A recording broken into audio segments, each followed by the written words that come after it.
Más allá de lo que uno pueda desarrollar en clase, yo soy profesor de genética, para el que no me conoce, formalizar o coagular un poquito algunos conceptos que tienen que ver con el motivo de la charla de hoy, realmente es un privilegio. Por eso, en principio, muchísimas gracias. Memoria, verdad, justicia, a ver, es transversal a un montón de situaciones que nos atraviesan todos los días, ¿no? Pero respecto a lo que vamos a hablar hoy es muy particularmente, yo diría casi literal: memoria, verdad, justicia. ¿Sí? Bueno, arranquemos, trabajemos. Y siempre arranco diciendo algo que no es muy divertido, que es el hecho de que en realidad la genética, que es obviamente algo que atraviesa esta charla, no tiene una historia demasiado prístina ni demasiado simpática. En realidad arranca con la pata izquierda esto, de alguna manera. ¿Por qué? Porque la genética se usó para muchas cosas en su momento, ¿no? Se usa hoy para muchas cosas, digamos, es realmente una de esas ramas científicas que de alguna manera, digamos, tiene que ver o se inmiscuye en la vida diaria. Pero desde el punto de vista histórico, ¿está? La genética se usó para justificar algunas cosas que no estuvieron nada bien. La genética fue utilizada en su momento, digamos, con un cierto basamento científico que después fue probado como falaz de alguna manera, que tenía que ver con definir y dividir y de alguna manera establecer lo que eran las razas, lo que de alguna manera, digamos, eso después fue propenso a todo lo que sabemos respecto del racismo, ¿no? O sea, el darle como una especie de base lógica en su momento no fue una de las mejores cosas que pudo pasar.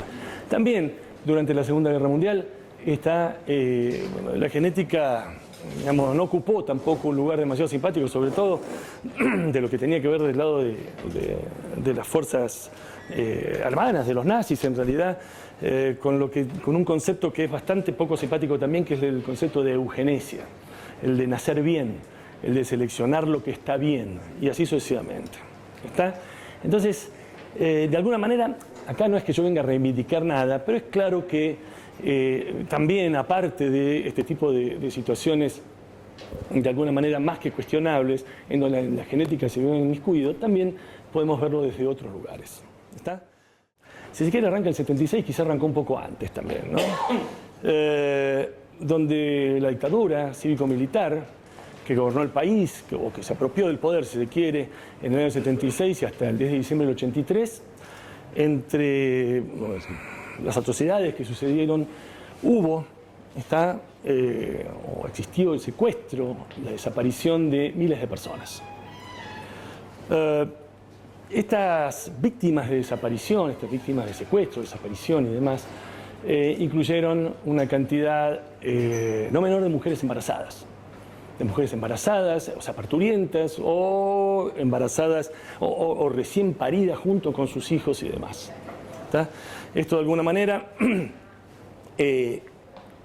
motivó que muchas de estas mujeres parturientas, de estas madres de alguna manera, terminaran, digamos, o desaparecidas o asesinadas. Los niños, que en algunos casos directamente nacieron en cautiverio, ¿sí? En otros casos ya estaban nacidos, pero bueno, terminaron en cautiverio, en general fueron de alguna manera apropiados por, digamos, en principio las autoridades de facto de ese momento, ¿no? Las autoridades dictatoriales se apropiaron de ellos y de alguna manera los repartieron entre sus favorecedores. Ahí está puesto como ejemplo algunos del tipo de favorecedores que de alguna manera pudieron recibir. Obviamente, por supuesto que yo estoy simplificando esto de alguna manera, el tema fue un poco más complejo probablemente. También algunos fueron entregados vía una adopción legal, lo cual también hace más complicado después la búsqueda de identidad. Pero en muchos casos sí fueron de alguna manera repartidos entre individuos que estaban conectados con el poder de ese momento. Poder de ese momento que, como decimos, no eran, en muchos casos no eran de militares hacia militares, sino que había médicos, había civiles, o sea, era una profusión de gente cercana a la cual recibió estos niños. El cálculo, por supuesto, es un cálculo aproximado, quizás sea más, quizás sea alguno menos, no tiene nada que ver esto, pero alrededor de 400 bebés fueron apropiados, ¿está? A través, de alguna manera, del asesinato de sus progenitores, madre, padre. ¿sí? O sea que en ese estado de orfandad fueron apropiados. La historia, no quiero caer en lo anecdótico, pero la historia dice que, digamos, en principio de la agrupación espontánea de las abuelas de Plaza de Mayo, que empezaron de alguna manera, de una forma muy paciente, de una forma muy, ¿cómo diría?, amorosa, ¿por qué no decirlo?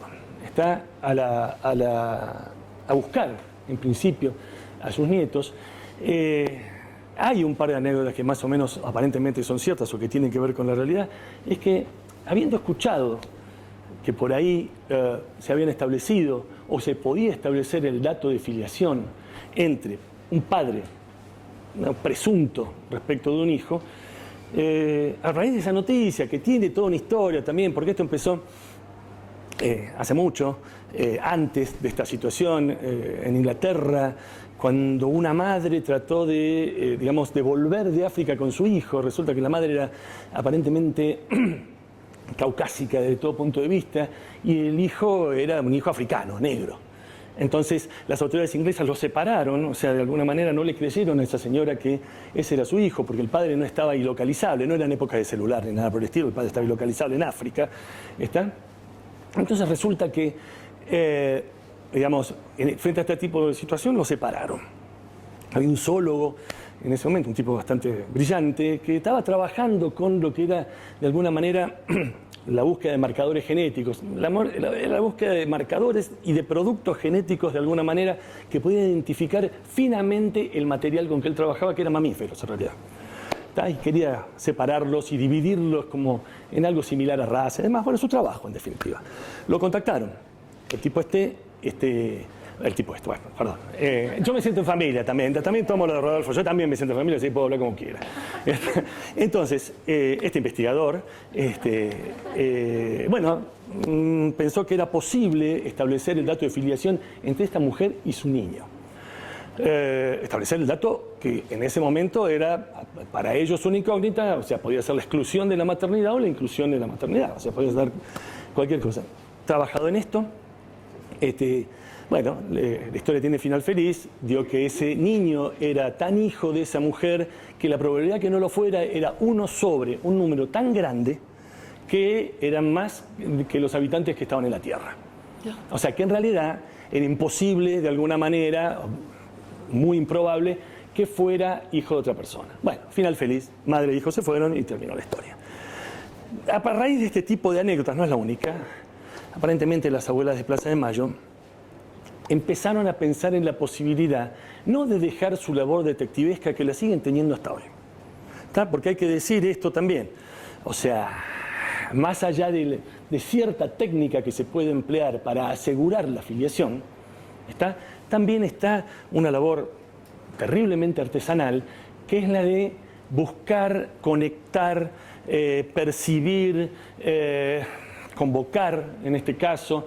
Hoy ya hace mucho que se convoca, en esa época no se convocaba nada tanto, sino que se buscaba algo que uno, si lo piensa 2 segundos, es terrible, ¿no? Ir a las maternidades y buscar gente que se pareciera a alguien que ellas conocían, ¿no? Que conocían mucho, que podría ser un hijo, una hija. ¿Está? Entonces, buscar bebés en las maternidades, buscar bebés en los orfanatos, buscar bebés, buscar. ¿Está? Por eso, a partir de estos avances tecnológicos, si se quiere, que cobraron cierta popularidad, porque el caso que les cuento yo fue mediático en su momento también, es que las abuelas de alguna manera piensan en la posibilidad, y son ellas las que lo piensan, esa es la parte más terrible de todo esto, en la posibilidad, si no se podía hacer algo parecido, no respecto ya de padres e hijos, porque de alguna manera sabían que estaban contando con una familia incompleta, sino respecto de ellas mismas, y los posibles nietos. Y establecer de manera certera una identificación, digamos, que tuviera rigor científico. ¿Rigor científico para qué? O sea, rigor científico ¿por qué? Primero, por una cuestión de honor a la verdad. Y eso no está mal. Y segundo, también por una cuestión de validez legal. De aportar una prueba más. Los datos de filiación normalmente se usan, sabemos hoy está un asunto muy conocido por todos, se usan en principio para tratar de establecer, digamos, incógnitas de filiación en familias. ¿Está? En familias que están. ¿Sí? Esto era un desafío un tanto mayor. ¿Está? Porque estábamos hablando de familias incompletas. ¿Está? Estamos hablando de familias donde faltaba gente, donde habían hecho faltar gente. ¿Está? Por supuesto que no, esto no, o sea, lo pensaron de una manera, insisto, para mí, desde mi punto de vista, muy brillante, pero obviamente tenían que planteárselo a gente que pudiera manejar esta tecnología.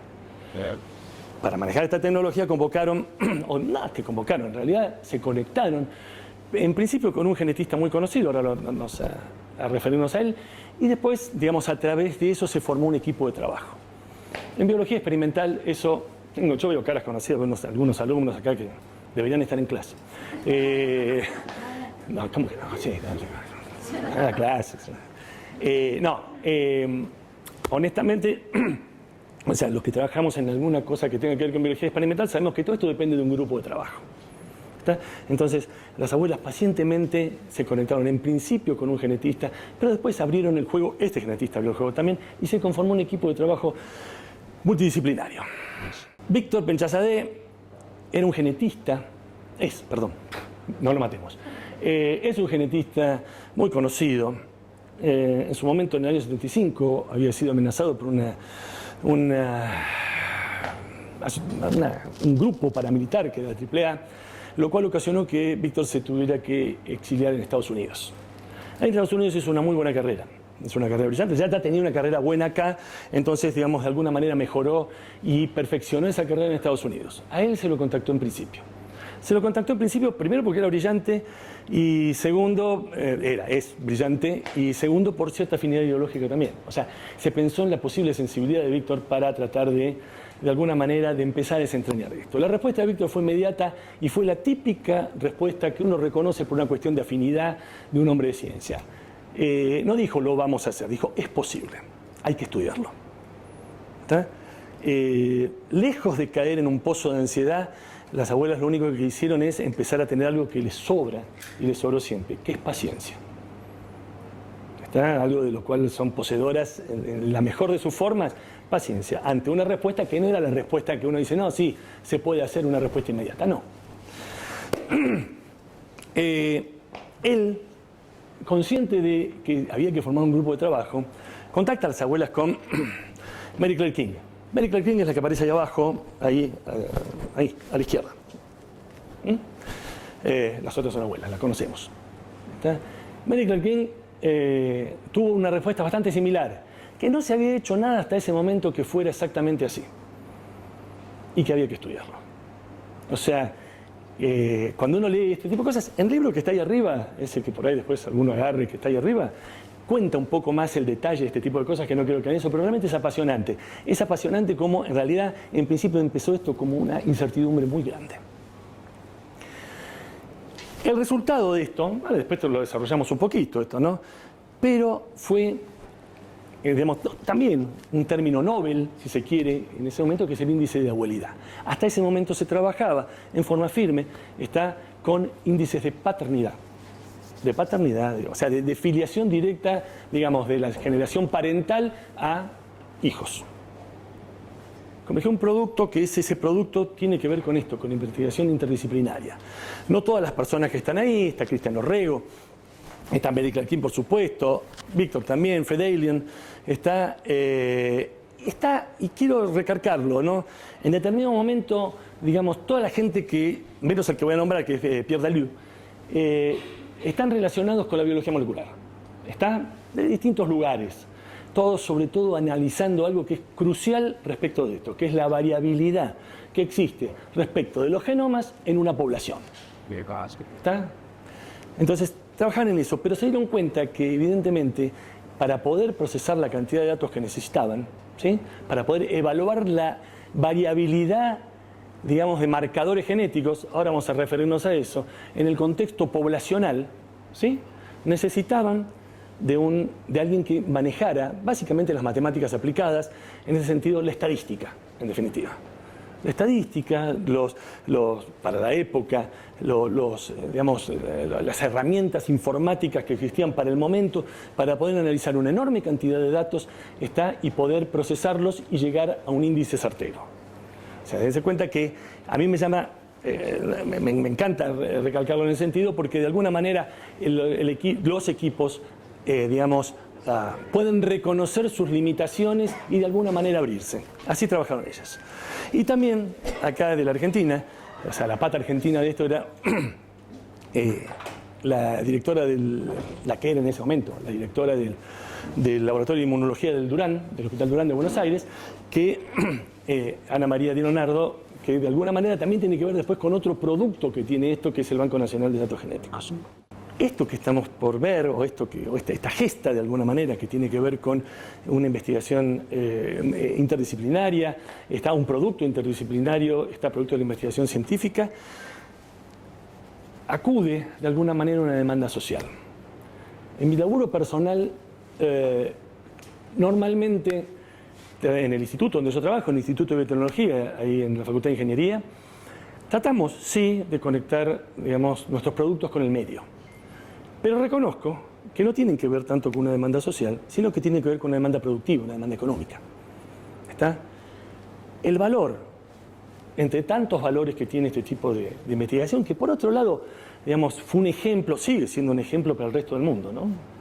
Para el resto del mundo que tiene problemas similares a los nuestros, o incluso para hoy se está usando muchas de las técnicas que se desarrollaron en su momento y que tienen que ver con esta cuestión. Se usan, por ejemplo, para evaluar niños que han quedado huérfanos en el terremoto de Turquía que ocurrió hace relativamente poquito tiempo. O sea que esto fue replicado mucho, pero lo interesante es cómo el equipo acude a una demanda social. Acá la demanda no es económica. Es interesante remarcar eso porque justamente, hoy parece que estoy atacando la genética, estoy escupiendo para arriba, ya lo sé. Y bueno, la vida es así. La genética normalmente sabemos que existe una industria genética hoy, ¿tá? Que tiene que ver con los organismos genéticamente modificados, que cotizan en bolsa y demás. Está bien. Ahora, esto no, esto acudió a una demanda social. Eso es importante y es luminoso, por lo menos desde mi punto de vista. Genes que son unidades de información, básicamente. O sea, son unidades de información química, ¿sí? O los podemos caracterizar medio como está definido ahí, ¿no? Como porciones, como segmentos del material hereditario, están de un material hereditario en particular, que es el ADN, ¿sí? El ácido desoxirribonucleico, que a su vez, o sea, contiene la información, y lo pongo entre comillas, porque en realidad son sucesiones de bases químicas, que de alguna manera sirven de molde, ¿sí? Para que, digamos, son el molde de algo que para nosotros es fundamental. ¿Está? Para varias cosas que son fundamentales en lo que tiene que ver con el flujo génico, pero en realidad acá nos vamos a centrar un poco en esos productos como son las enzimas, las hormonas, o sea, todos los productos que son proteicos, proteínas en definitiva. ¿Está? Hay una característica que tenemos que tener en cuenta y que es fundamental, que es que este genoma tiene una variación muy importante, quiero decir, de base podemos ser todos iguales, pero hay matices, de alguna manera, que tiene el genoma que nos diferencian profundamente. ¿Sí? Insisto, no es que dejemos de ser humanos ni cosa que se le parezca, pero en realidad la variación, digamos, que en esencia tiene el genoma es importantísimo. No solo para estos estudios. Cualquiera que se interese en lo que tiene que ver con la evolución de las especies sabe que la variabilidad de una población es el sustrato fundamental donde trabaja la selección natural. Si no hubiera variación, digamos, la selección natural nos elegiría todo o nada. Si fuéramos todos iguales, habría una constante de la selección natural que nos mataría a todos o nos beneficiaría a todos. ¿Está? Y así no trabaja. Trabaja sobre la variabilidad. O sea que esta variabilidad es esencial. Es de todos los seres vivos. Vamos a los seres humanos, porque estamos hablando de seres humanos, pero en realidad tiene que ver con todos los que estamos fabricados básicamente o que tenemos la información contenida en el ADN. Más específicamente, digamos, en los que tenemos, digamos, la información repetida por dos en nuestras células, o sea que nos llamamos a nosotros mismos diploides, ¿sí? Tenemos de hecho, digamos, información equivalente en esos dos cromosomas. ¿Está? O sea que para cada carácter tenemos un duplicado que no necesariamente es idéntico. O sea, hablamos de duplicado, nos parece que es un clon. No, no es un clon. Puede haber variación. De hecho, hay variación entre lo que se denomina el par de alelos. O sea, los segmentos de información que de alguna manera son molde para un producto equivalente. ¿Sí? Decimos, no son idénticos entre sí, no tienen por qué ser idénticos entre sí. ¿Por qué? Porque cada vez que, digamos, de alguna manera nosotros generamos gametas, óvulos, espermatozoides, esas gametas tampoco son idénticas a nosotros. Hay un fenómeno que tiene que ver con la generación de la gameta que se llama meiosis, que de alguna manera hace que nuestras gametas ya no sean idénticas a nosotros. Y a su vez, cuando se aparean de alguna manera, o, digamos, mediante la fecundación, digamos, tenemos la parte materna y paterna, ahí quedan enfrentados esos alelos que tienen, como decimos, información equivalente, pero no necesariamente idéntica. Ahí hay un ejemplo que tiene que ver con los grupos sanguíneos y demás. Nos centraremos, porque esto fue utilizado, es más, tiene que ver con el primer nieto recuperado, la primera nieta en realidad recuperadas, ¿sí? En lo que tiene que ver con determinadas proteínas que de alguna manera pueden recubrir la célula, si en general los llamamos antígenos, y tienen que ver con lo que se llama histocompatibilidad. Seguramente ustedes han escuchado en distintas situaciones que, digamos, bueno, en lo que tiene que ver con donación de órganos y demás, digamos, que tiene que haber una histocompatibilidad. Esa histocompatibilidad no es, digamos, propiedad del tejido en sí mismo, sino de proteínas que están adheridas y que pueden, de alguna manera, reconocer el sistema inmune nuestro o no. De ahí que la necesidad de que cuando nosotros, ojalá que nadie, tiene que recibir un trasplante, ¿sí? Ese trasplante tenga que ser la donación tenga que ser con alguien que sea histocompatible, que se dice. Por supuesto que es deseable un pariente. Hoy hay, digamos, varios medicamentos que pueden de alguna manera deprimir el sistema inmune y evitar el rechazo y todo ese tipo de cosas, pero la historia y la histocompatibilidad existen. Son varios, o sea, estas proteínas HLA, que son las que están nombradas ahí arriba, son producidas en realidad por un set de genes. Por un grupo de genes, no por un solo gen. Y esos genes normalmente, tal cual como se ven las combinaciones ahí, son el A, el B, el C, el D, ¿no? Esos son los que se analizan, los que más comúnmente se analizan. ¿Se analizan para qué y por qué? Cada gen de HLA ocupa un sitio específico y fijo dentro de un cromosoma. Ahí está nombrado como locus. Se le dice así, locus. Pero bueno, es un sitio fijo, específico. Y existen, digamos, una cierta variabilidad en estos genes HLA que hace que, digamos, pueda haber muchas combinaciones diferentes y esas combinaciones diferentes puedan ser de alguna manera, para hacerlo simple, reconocidas en función de establecer un lazo de parentesco. Las combinaciones posibles suman de manera, o sea, son tantas de alguna forma, que es difícil que haya dos combinaciones idénticas. O sea, de las variabilidades de estos genes que tienen que ver con la proteína HLA o las proteínas HLA. Entonces eso ya nos va diciendo algo interesante, nos está diciendo que, insisto, más allá de lo iguales que somos, tenemos algunas características muy particulares a nivel molecular que pueden ser reconocidas. Caso específico, lo que tiene que ver con los genes HLA.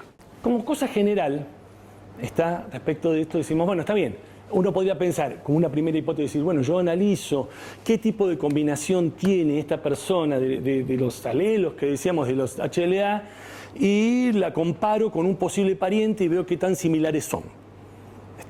Ahora, el ver qué tan similares son, uno podría atribuirlo, por lo menos en un principio general, lo que tiene que ver con la casualidad. Y las casualidades no son imposibles, las casualidades existen. El azar, por más que nos dé miedo, existe. Esas cosas que no podemos manejar de ninguna manera, como por ejemplo una casualidad, existe. Entonces ya presumimos que en realidad cuanto mayor número de, llamemos a estos genes HLA marcadores genéticos, ¿sí?, analicemos, ¿sí?, más probabilidad tenemos de que las combinaciones que se den, por ejemplo, en los productos HLA, o sea, las proteínas HLA, la configuración de ellas, más otros marcadores genéticos que analicemos, cuanto más datos crucemos en ese sentido, más precisión y más específicos van a ser.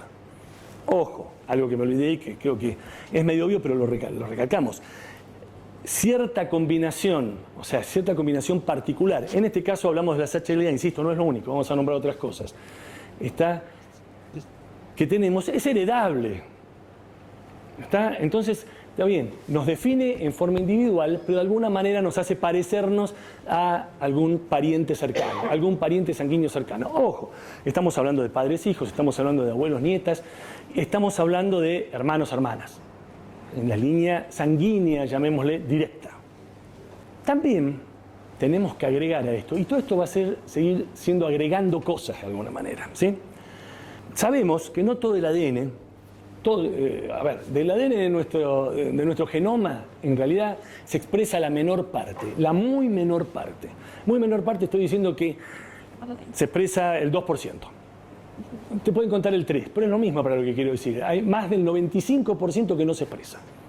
O sea que hay un montón de genoma. Genoma quiere decir de ADN, esa sucesión de bases que sabemos que es el ADN, ese polímero que es el ADN, que no es molde de un producto concreto. Entonces es, bueno, importante, ¿sí? Eso, tenerlo muy en cuenta. ¿Por qué? Porque la variabilidad que puede existir en ese montón de genoma que no da, de alguna manera, o que no influye sobre nuestras características, por lo menos en forma directa, es importante. Entonces, bueno, ¿ahí no podremos encontrar variabilidad? Sí, encontramos un montón de variabilidad. Variabilidad que, insisto, recalco para que nos quede, es heredable, ¿no? Si no, no estaríamos hablando de posibilidad de filiación. Resumiendo, la variación genética es la base de la identificación genética. Sin variabilidad no hay posibilidad de reconocer lazos de parentesco ni de reconocer individualidad tampoco. Los rasgos o lo que, digamos, las porciones de genoma que nosotros analicemos, ¿sí?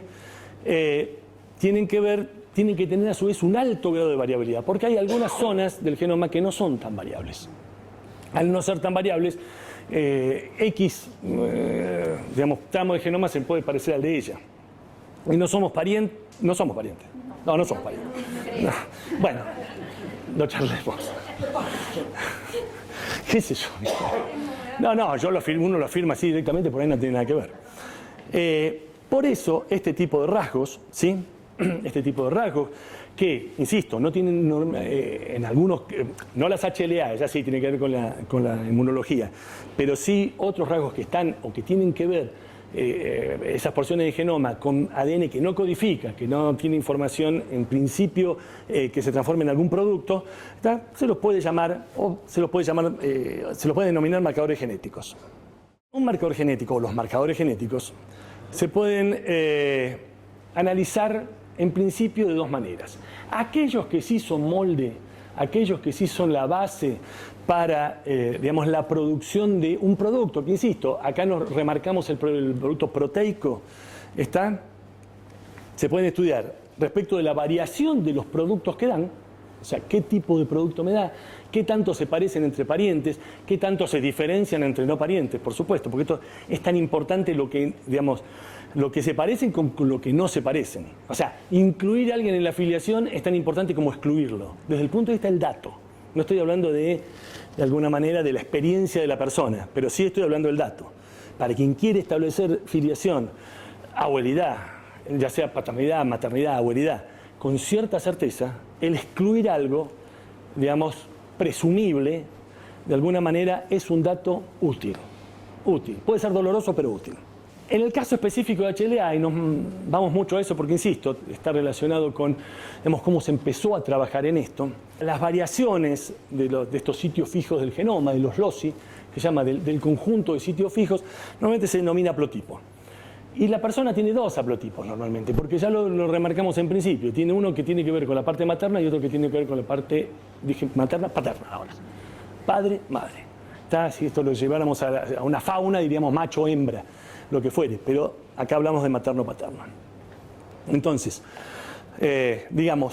las posibles combinaciones que tenemos de las variaciones de los genes que tienen que ver con estas proteínas, normalmente se expresan como una fórmula, o sea, caracterizando lo que es la variación. La probabilidad de que dos individuos que no estén emparentados de ninguna manera compartan el haplotipo es muy baja. Entonces, ahí vamos al revés. Si los que no están emparentados es muy difícil que se parezcan los haplotipos, significa que cuando sí se parecen hay probabilidad de parentesco. O sea que ya nos vamos orientando a lo que tiene que ver con un dato más o menos certero. Por supuesto que cuando hablamos de producto genético, lo remarcamos ya, dijimos, bueno, el producto genético tiene que ver con un molde. Ese molde es el ADN. Por lo tanto, la variación que uno detecta en los productos génicos, llamémosle proteínas HLA, hay otros también productos génicos posibles de ser analizados en función de su variabilidad, se debe a variaciones en la información que los codifica. Información que, insisto, mis alumnos me van a tirar con algo porque esto lo reconocen, obviamente tiene que ver con sucesiones de bases, digamos, de monómeros que conforman el polímero que es el ADN. Si analizamos base por base, hay algunas que están como marcaditas en colorado, qué sé yo, es ilustrativo lo que está ahí. En realidad dicen que dos individuos pueden tener una diferencia de ADN de 1 cada 500 bases, más o menos. Por supuesto que sería muy laborioso ver las diferencias de afinidades base por base, por eso se toman más bien segmentos en ese sentido, en muchos casos, ¿sí? Ojo, estamos hablando de que el total de bases en los seres humanos ronda los 3.000 millones. Ronda, sí, son muchas. ¿Está? Pero tenemos que señalar que aparte de las variaciones que tienen que ver con genes que codifican para productos hipervariables, como pueden ser las proteínas HLA, también tenemos que señalar, y no es menor, que hay otro tipo de variación que se basa en otras regiones de ADN que dijimos ya en su momento que son las que no codifican. Particularmente hay algunas que son secuencias cortas de ADN que normalmente se ordenan en tándem. Todos sabemos lo que es un tándem. Hay unas bicicletas que son tándem. No sé, los viejos como yo sabemos que hay una bicicleta que tiene un manubrio delante, otro manubrio atrás, y que se pegan de 2, incluso de a 3. Entonces, tándem, repeticiones. Los niveles de variabilidad respecto de esto pueden ser medidos en función de la longitud de ese segmento que se va repitiendo y en el número de veces que este se repite y en qué ubicación se repite. ¿Está? Ahí está el ejemplo, lo puede tener una persona repetido 3 veces, otra persona lo puede tener repetido otro número de veces. Eso, digamos, se analiza, digamos, en forma más o menos individual. El nombre de este tipo de secuencias chiquititas que se repiten, normalmente es BNTR, que son, bueno, está en inglés ahí, pero bueno, quiere decir número variable de repeticiones en tándem. Número variable de repeticiones en tándem. Está buenísimo eso, o sea, de alguna manera, quiero decir, está buenísimo, es una herramienta muy útil, porque también, de alguna manera, esas combinaciones, tanto de repeticiones como de ubicación, tienen que ver con el individuo y son heredables. Que parece que es el secreto de todo esto, que son heredables. Esas variaciones que pueden tener que ver, como estábamos diciendo antes, con una base que varía cada 500, o sea, una cada 500, en un número total de 3.000 millones o lo que fuera, y los cambios en estas secuencias específicas que se repiten en tándem, se pueden detectar. Se pueden detectar, no vamos a hacer una cosa, aparte ya están poniendo la mesa. Sí, no, yo sé, la gente se entra a dar vuelta y entra a mirar los sanguchitos, yo sé. Y está bien eso. Está bien. ¿Qué es lo que importa? ¿Qué es lo más? Los sanguchitos.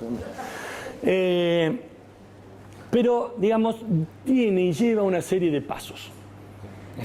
Para poder medir esta variabilidad y poder conectar, digamos, la no variabilidad o la menor variabilidad que existe entre parientes y la mayor variabilidad que existe entre los no parientes.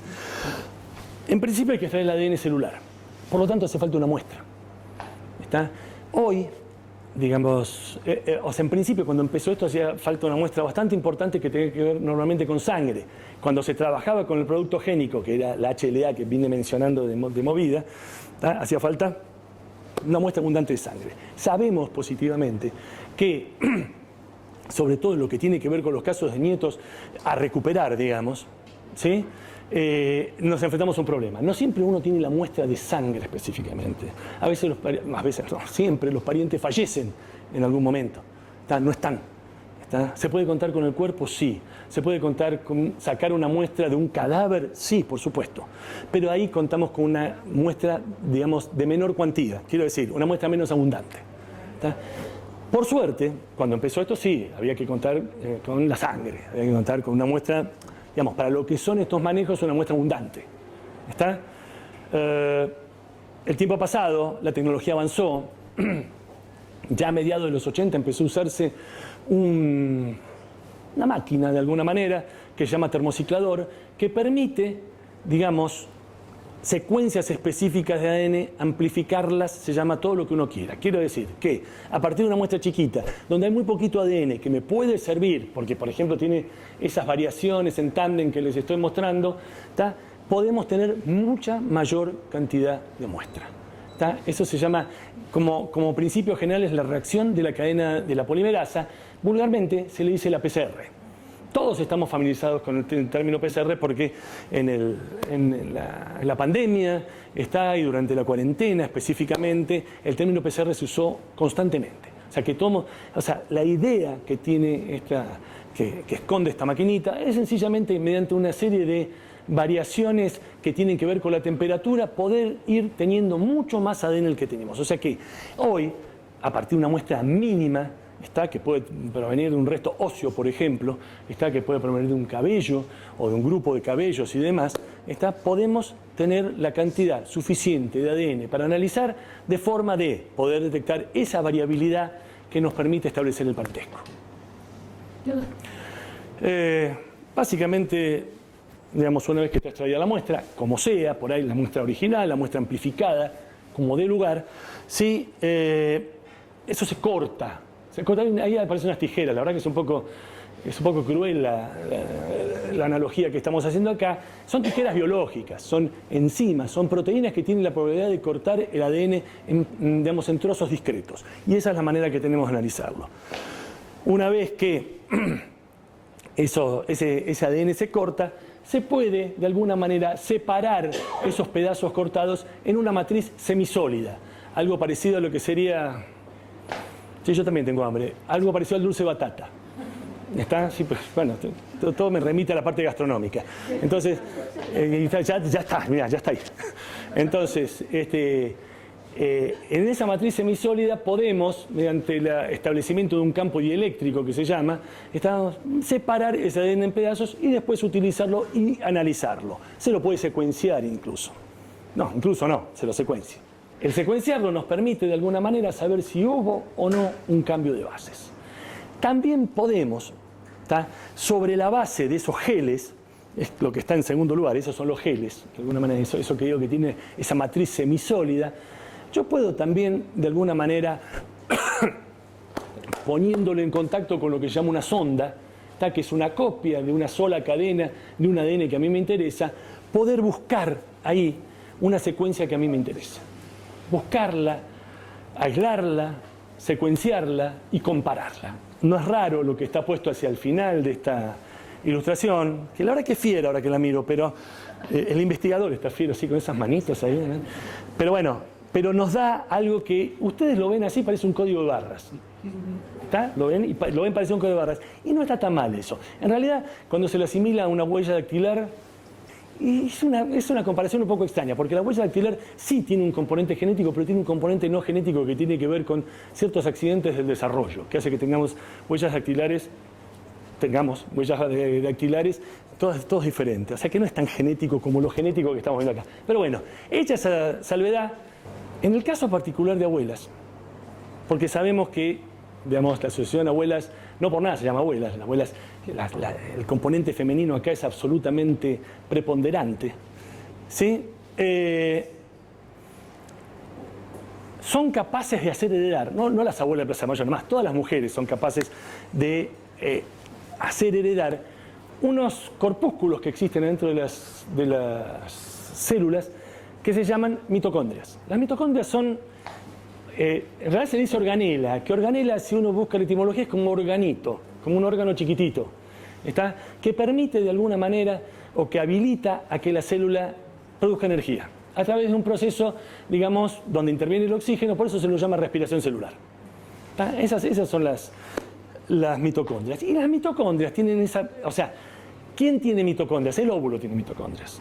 Tiene un montón de mitocondrias. Hoy sabemos que también, de alguna manera, los espermatozoides pueden tener alguna que otra mitocondria, ¿no? Yo cuando estudié esto no tenían. O sea, que yo no tenía tampoco.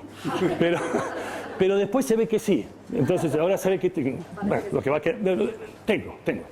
Entonces, de alguna manera, esas mitocondrias, como el óvulo tiene muchas, y las características de esas mitocondrias son heredables por parte de madre. Son heredables por la rama femenina, llamémosla, ¿no? Madre, abuela y así para arriba. ¿Sí? Entonces, ¿qué características tienen estas mitocondrias? Tienen un material genético propio. Todos sabemos que, como lo dijimos al principio, la información genética en las células que nosotros conocemos, que se llaman las células eucariontes de alguna manera, lo tienen contenido en una parte particular de la célula que es el núcleo. Bueno, esto está fuera del núcleo. Estos organitos, estas organelas están fuera del núcleo y tienen un ADN particular. ¿Está? Tiene un ADN que en realidad se termina pareciendo más al ADN de una bacteria que al ADN nuestro. ¿Por qué? Por una cuestión evolutiva. Se supone que así fue la evolución, de alguna manera, ¿sí? Es interesante porque ese ADN no tiene su par, no tiene un alelo como lo vimos con el ADN nuclear, sino que es una sola hebra de ADN, normalmente tipo circular, ¿sí? Dentro, a su vez, del ADN de las mitocondrias hay zonas hipervariables y eso ya no suena. ¿Por qué no suena? Porque venimos diciendo que la variabilidad es la base de la identificación. ¿Está? Y ahí tenemos otra zona variable que no tiene que ver con el núcleo de las células, que tiene que ver con estos organitos específicamente, con las mitocondrias. Entonces, hay una zona que se llama la zona control, que es hipervariable. Y esa variabilidad, digamos, tiene semejanzas fuertes entre parientes, y disemejanzas con respecto a los que no son parientes. Entonces, a ver, digamos, resumiendo un poquitín, estamos viendo que se pueden analizar los productos genéticos, esto es determinado tipo de proteínas, se pueden analizar zonas que no codifican para proteínas en el genoma y se pueden analizar mitocondrias. A ver, a la hora de elegir cuál se elige, ninguna. Se tratan de hacer todas. ¿Por qué? Porque se intenta llegar, mediante la combinación de los resultados, a un índice que me dé certeza. Que me dé certeza tanto de lo que tiene que ver con el parentesco y también, como recalco al principio, con el no parentesco. Como dijimos en principio, esto arranca con, más que el índice de abuelidad, con el índice de paternidad. O sea, mucho padre que no se hace cargo, mucho padre que abandona. O sea, por eso normalmente tiene el nombre de índice de paternidad, no de maternidad. ¿Está? Porque bueno, no somos protagonistas de las historias mejores en este sentido. Entonces, los índices que tienen que ver con paternidad, posteriormente con abuelidad, se expresan en porcentaje. ¿Qué porcentaje de probabilidad, o sea, qué probabilidad, mejor dicho, en qué porcentaje, digamos, un individuo determinado es el padre de una criatura? ¿Está? De una nena, de un nene. En realidad, por más que se crucen datos, es difícil o imposible, desde el punto de vista ya numérico, no vamos a entrar en ese detalle, en que podamos establecer que, digamos, que la probabilidad de que un hijo, una hija, sea hija de un padre sea el 100%. Pero sí, podemos llegar a un satisfactorio, muy satisfactorio, 99,999% y muchos más 9 también. El caso que yo mencioné al principio de ese índice de paternidad que tenía que ver con la madre y el hijo que era de África, todo ese tipo de cosas, bueno, ahí era 99, muchos 9. En cambio, la exclusión absoluta, si nos falla alguna de las similaridades que estamos buscando, está con las distintas patas que hemos mencionado, ya ahí se nos cae. Entonces tenemos certeza, 100% de que no es. Entonces, de ahí nos vamos, nos vamos como centrando en esto. Dijimos, esto se llama índice de paternidad. ¿Está?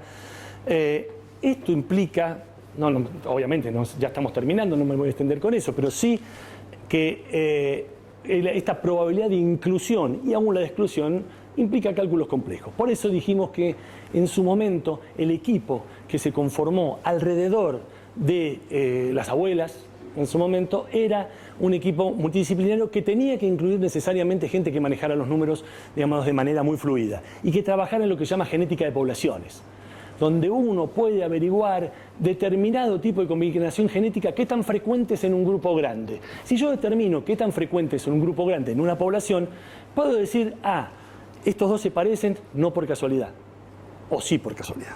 en la imagen que está a la derecha de la pantalla, ¿sí? Vamos, algunas, digamos, el rango de paternidad aceptable cuando tenemos 9,73, 9,99, más de 95, más de 90, digamos, con el dictamen de alguna forma que podemos tener en cada caso.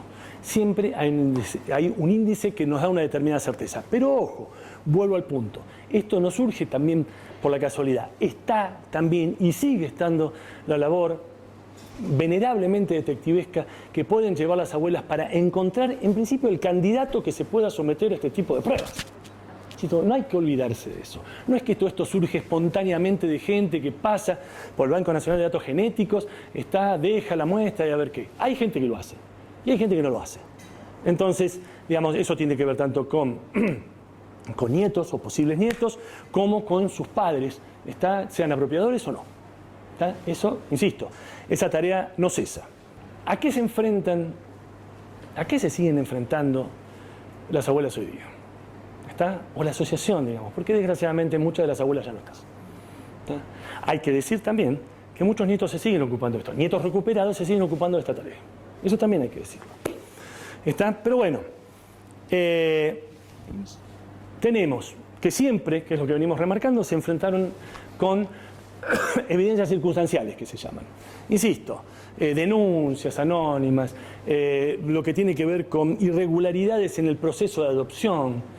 O sea, todo eso detectable, pero digamos, coincidencias, ¿no?, de nacimientos, fechas, lugares. Insisto, la labor detectivesca. Eso, por supuesto, tiene una carga subjetiva.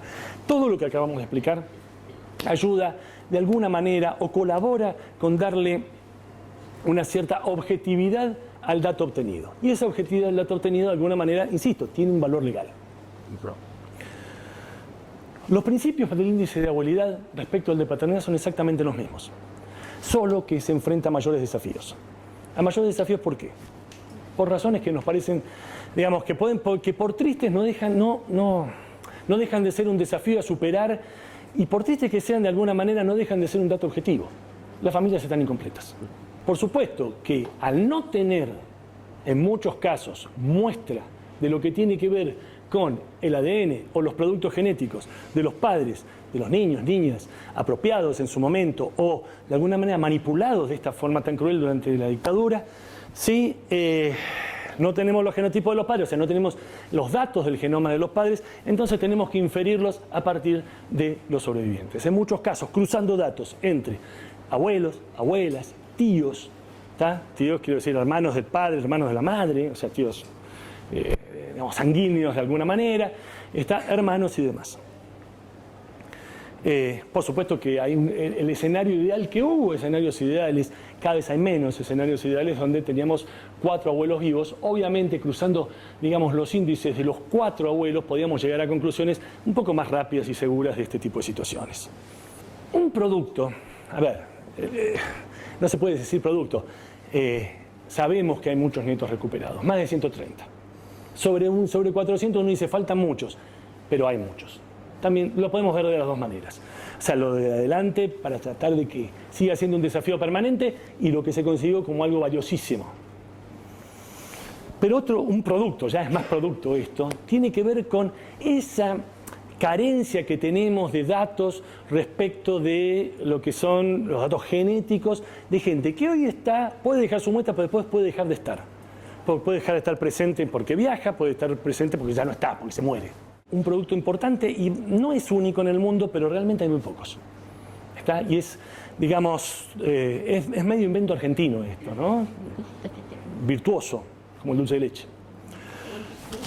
Es un archivo público, sistemático de material genético, básicamente, que tiene que ver específicamente con las víctimas de la dictadura militar.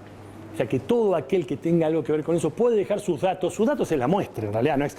Bueno, sí, se toman datos personales también, pero quiero decir, la muestra puede quedar depositada en el banco genético. Ojo, para el que quiera, se mete, pone BNDG, como está puesto en el logo, y puede de alguna manera ver con algún tipo de detalle, si no se puede ampliar eso, digamos, el rigor con que se tratan las muestras. Estas muestras son muy valiosas. Estas muestras no pueden ser adulteradas, entonces los protocolos, tanto para extraer la muestra, como para conservarla posteriormente, como para tratarla, cuando hay que tratarla, cuando hay que analizarla, son protocolos de estricto y alto rigor, que fueron pensados originalmente por ese grupo de gente que de alguna manera, a través de Víctor Pensionadé, fueron convocados para esta tarea en su momento. O sea que hay una seriedad muy terrible en este sentido. O sea, quiero decir, seriedad poder en cualquier rama científica. En la genética normalmente se trabaja de una manera relativamente rigurosa. Esto es más riguroso que lo riguroso.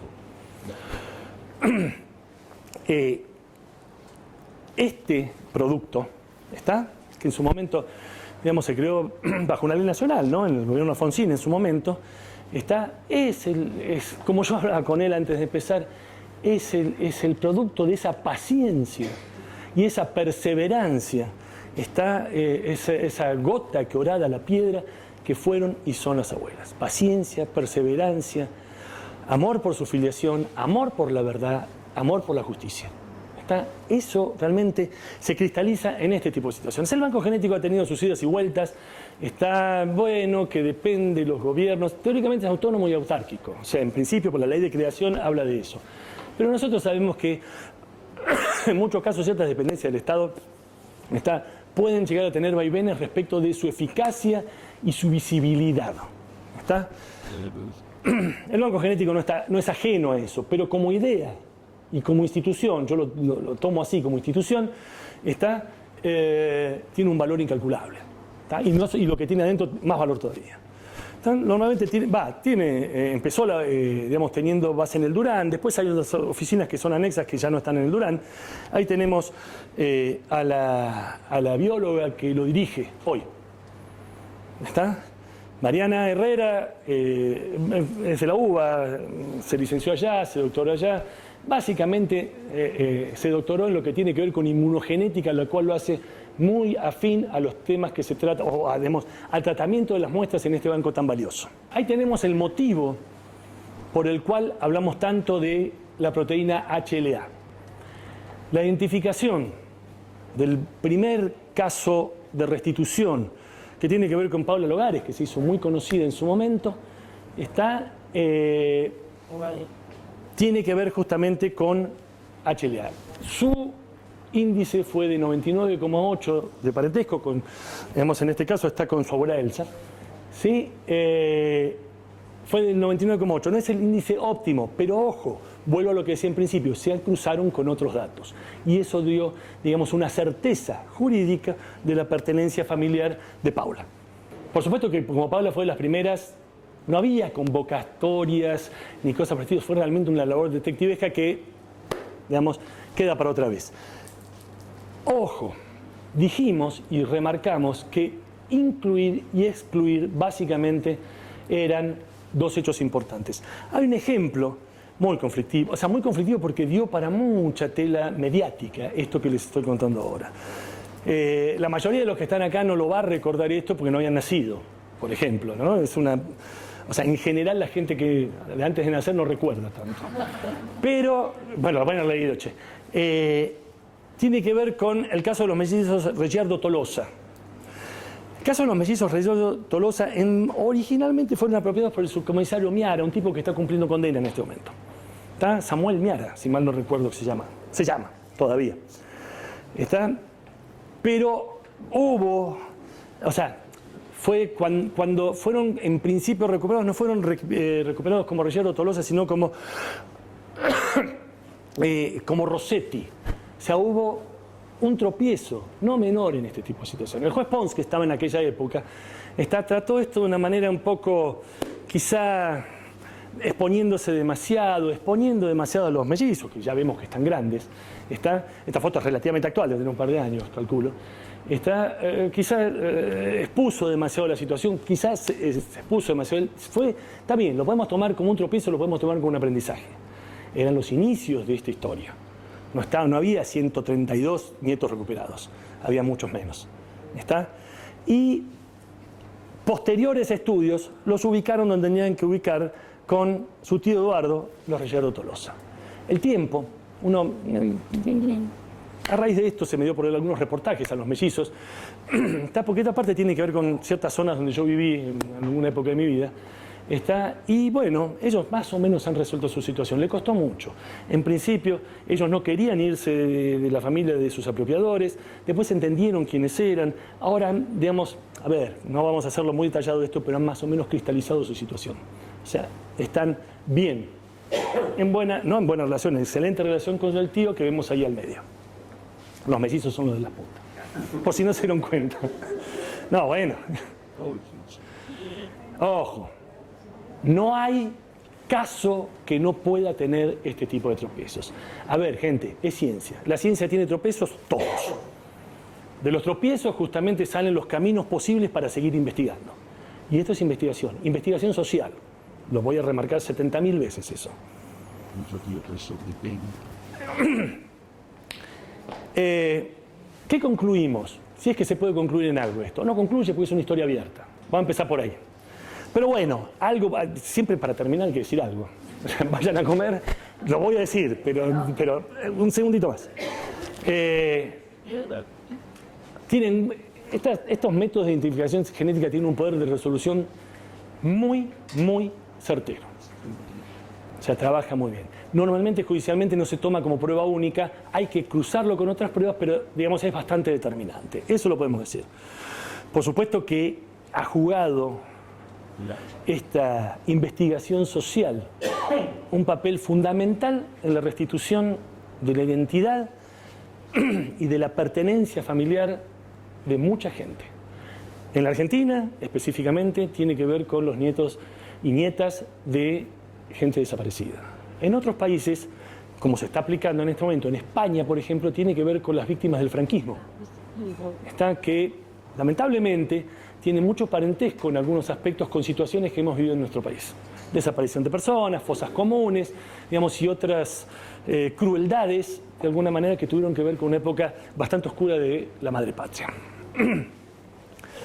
El poder relacionarlos, es claro que permite que esta gente, que estas nietas, que estos nietos, de alguna manera, hagan efectivo su pertenencia, su identidad, su grupo familiar. Y derechos, en muchos casos, que tienen que ver también con cosas muy concretas como una herencia. Porque también existe eso. Y también tiene que ver con esto. ¿Está? O sea, es muy abarcativo esto. Ahí hablamos de 132. Ojalá que alguien me diga, no, son 133. Da igual. Pero lo que quiero decir igual, ya se va por el 132. Y el último también tiene que ver con una zona donde me tocó vivir. Queda, para todo aquel que tenga dudas, y esto no hablo de alguien que esté acá, puede ser que no, pero sí puede ser para cualquiera para cualquier persona que tenga dudas respecto de su origen, tiene a dónde recurrir. Métanse en la página del Banco Nacional de Datos Genéticos, ahí está, si no, el Programa Nacional de Derecho de Identidad también existe, está donde uno puede ser asesorado en forma fehaciente de qué pasos tiene que seguir si tiene dudas sobre su origen, si tiene dudas sobre su nacimiento, si tiene dudas sobre su pertenencia, puede hacer esa consulta. Gente, muchísimas gracias.